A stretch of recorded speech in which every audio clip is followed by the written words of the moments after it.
and Jalen Myers. We will begin with opening remarks from Coach Jones, followed by questions from the media. Coach Jones. Once again, at this time of the year, like I just told the guys, is survive in advance. It wasn't the prettiest of games. It was an up and down game. We came out really with really good energy, got up 18, and that's one of our problems we had pretty much all year is that we almost have, for lack of a better word, mercy for people. It's like we get up big and we've got a bigger lot, and then the other team will shrink the gap, and then we'll find a way to win at the end. And we gotta stop doing that in this tournament. So I'm happy with these guys. Like I told them, this is probably the first time all year that I'll be happy with an ugly win. Because you get to play again on Friday. So I'm happy with the ugly win today. Usually I'm not. Hey. Not at all. Don't make me sound like a tyrant. Describe Chris and Jalen's play today. I mean, I'm not surprised that they just picked it up like no matter who's not doing it, they take care of it. I mean, they'll tell you, and I'm sure they will, but we've had conversations because these two guys, it's kind of hard to start them together, right? Because, we try to have a little size with Coel, who's been playing a lot better this year and things like that. So they do play together. Today they didn't play that much together because, when I actually wasn't going to play together, but then Chris got hurt for a little bit. So, but I think they're the two best 4 men in the league, to be honest with you. And it's kind of, they got to split the minutes. And credit to these two young men, it hasn't been like any ego. We've had if you notice, Jalen started the first half, Chris started the second half. And that's how we kind of just split it and make everything fair for everybody. But both of these guys, I mean, if they were one person combined, they would have had 34 and 35 and 8. That's a hell of a 4-man right there. So we just happen to have two of them. So. Jalen, just your thoughts or Chris? Chris come in and do this thing. That's my dog, He's my dog. We're going to do what he got to do. I'm going to do what I got to do. All right, Ms. Singapore, So Jalen, you really came out the second half and asserted yourself on the offensive end. What really switched? You really were attacking the paint, getting those easy buckets. So what changed during halftime to make you more aggressive in that second half? Just coming out stronger, just getting to my spots. Reading how defenders playing me, and just attacking for real. That's it.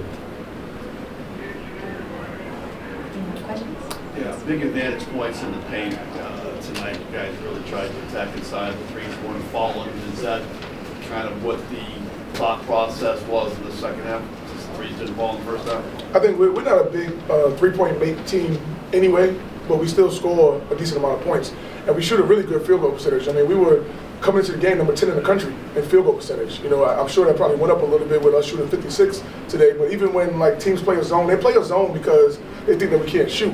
And that's not really the case. We can shoot. We didn't show it today, but we can. But we have a lot of different sets to try to get downhill. And we have a lot of guys who can get paint touches. So even playing zone it still doesn't negate what we're trying to do. We're trying to get to the rim. And I know sometimes the officials say that we're hard to officiate because we're putting a lot of pressure on the rim. So it's going to be different fouls not called and things like that. And we just have to live with it and play with it, but play through it, I should say. But we're trying to attack the paint. We're trying to attack the paint, and whether man or zone. And if we make a three, we make a three. So I know it's probably a little different in this day and age where everybody wants to shoot threes, but we score almost 80 points a game, so something is going right. Two hands with a three. Right here in the plaid. Jason. Hey. What's the mental challenge of playing a first-round game as a big favorite?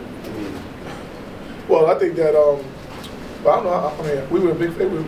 I'm being generous. Oh, okay, yeah. You were the top seed. Yeah, top seed. Yeah. I mean, I think honestly is and I was just telling somebody this earlier is that everyone thinks that we have this great advantage playing in Norfolk, but sometimes it works against you too because everybody you walk around is saying, "Hey, Chris, bring it home for the city. Hey, Jalen, bring it home for the city." Like no one else is getting that same kind of attention. And also, I think sometimes that they want to make it to be like so fair. It's like it's we get an unfair advantage that it almost becomes unfair to us. So I think that it's tough. Sometimes playing in Norfolk, and that's just what it is. But I think that no one's a big favorite right now. I don't think. UMES, they've been playing a lot better. They won 2 out of the last 4 games. I know they had a rough season overall, but they were playing way better after they showed that tonight. So credit to Coach Hill with kind of turning that around a little bit towards the end of the season. Channel 3. Coach, kind of piggybacking on Ben's question, just, do you have to get a rhythm when it comes to the conference tournament, being on a different court and everything like that, and just kind of, getting into a rhythm in game one so you can kind of propel yourselves here? Yeah, usually the first game is the hardest game. Everyone has nerves, everyone is scared a little bit. You'll be lying if you say you're not, because you don't have to be terrified, but I think everyone's a little nervous. I think coaches are a little nervous too, because you worked so hard for this point. Like if we were in the SEC and we're 22-10, I mean, if we win the tournament, we win, and we don't, we don't. We still go to the NCAA tournament. But for us being in a one-bid league, you have to win these 3 days, or people forget about the 22 wins that you had. So there is, some pressure, in this tournament, and usually that first game is the toughest, especially those first 8 minutes. I know I was talking to somebody before the game, and I said the first half was going to be like sketchy, and we were up Well, we were up 12, I guess, but it got tight for a second. It got to like 8 or 9 or whatever it might be. So second game usually the nerves calm down a little bit, and then they kind of stir back up, I guess, for the championship. But usually that second game, the nerves have calmed down a little bit. Right in front. Brian went down early, came back in. How is he moving forward? Just talk about what he means to you guys in terms of trying to bring this championship back home. I mean, it means everything. He was a little hobbled, so he couldn't do the normal Brian Moore things, but he still did the normal thing as far as he shot 50%. I think he shoot 55% for the year and stuff like that. So, but I mean, the ankle injury hurt him a little bit, but he was able to persevere and fight for the team, and was able to make a bucket late and things like that, and a couple free throws. So he'll be okay for Friday. He'll be okay for Friday. I forgot to introduce myself. Scott Williams of ESPN will have the game on Saturday. I know who you are, man. Where the ring at? Talked about where the ring at? war and rings in the bag. Chris, two-part question. Chris, how are you feeling? You went down hard there. Was that a knee or a hamstring that you hurt? And then two, how will you handle this day off tomorrow between game on Friday? All right, well, it's neither. It's really like an area in my butt bone. Like, honestly, I fell on it hard on my game last Thursday on Friday. I've really been battling ever since the game. I wasn't able to finish the game Thursday in Howard. But I've been slowly just getting treatment with it every day and balance hard as I can one hour a day and try my best to do what I can do. Fellow is tush. But I think tush bone. But tomorrow, we're gonna have a later practice or walkthrough because we don't know who we're gonna play yet. The game that I think it's 6 o'clock game tomorrow for the winner. So we'll have practice about 8 o'clock. Go through some things, do a little scout. Give these guys some rest. Probably go do some cryotherapy, some things like that to try to get our bodies ready to play on Friday, because we know whoever we play is going to be a war. Morgan and Howard, whoever we play is going to be an all-out war on Friday night. So we got to be rested and we got to be healthy. This will be your last question. Winston? Your reaction to Blake Harper being named Player of the Year in the conference? Brian Moore. Yeah, you're going to be like that. I know you. You're going to be like that. I just say it. Blake Harper's a great person, a great player.